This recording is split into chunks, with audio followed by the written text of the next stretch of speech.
অভয়ারণ্যের কুমিরকে প্রজননযোগ্য বন্যপ্রাণীর তালিকায় অন্তর্ভুক্ত করল ইসরায়েল। কেন হঠাৎ এ পরিবর্তন? না, কুমির বা বন্যপ্রাণীর কল্যাণ নয়, উদ্দেশ্য ফিলিস্তিনি বন্দীদের ওপর অত্যাচারের মাত্রাটা আরেকটু বাড়ানো। Opening a new detention facility that would be surrounded by crocodiles. Telegraph, channel 13 সহ বিভিন্ন সংবাদ মাধ্যমে বলা হয়, এরই মধ্যে ইসরায়েলের সবচেয়ে বড় ও সবচেয়ে সুরক্ষিত কারাগার কেটজিয়ত প্রিজনে কুমির পাঠানোর কাজ শুরু হয়েছে। যুক্তরাষ্ট্রের ফ্লোরিডায় অবৈধ অভিবাসীদের ডিটেনশন সেন্টার অ্যালিগেটর আলকাত্রাজের আদলে কাজ করবে কেটজিয়তের সুরক্ষা ব্যবস্থা। যদিও ফ্লোরিডার কুখ্যাত আটক কেন্দ্রটি বন্ধ হয়েছে আগেই।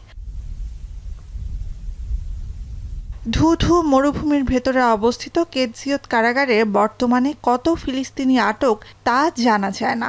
তবে 90-এর দশকে প্রথম ফিলিস্তিনি ইন্তিফাদার সময় আটক মানুষের 75%কে বন্দী রাখা হয় কেটজিয়তে।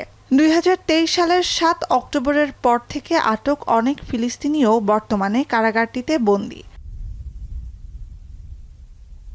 কারাগারের নিরাপত্তা রক্ষায়, বিশেষ করে বন্দীদের পালানো ঠেকাতে কুমির ব্যবহারে গেল ডিসেম্বরে প্রস্তাবটি দিয়েছিলেন কট্টর ডানপন্থী ইসরায়েলি মন্ত্রী ইতামার বেন গাভির।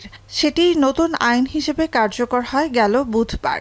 নিরাপত্তার কথা বলা হলেও আদতে এই আইনটির মাধ্যমে আরেকবার ফিলিস্তিনিদের মানবাধিকারকে বুড়ো আঙুল দেখালো যুদ্ধবাজ ইসরায়েল।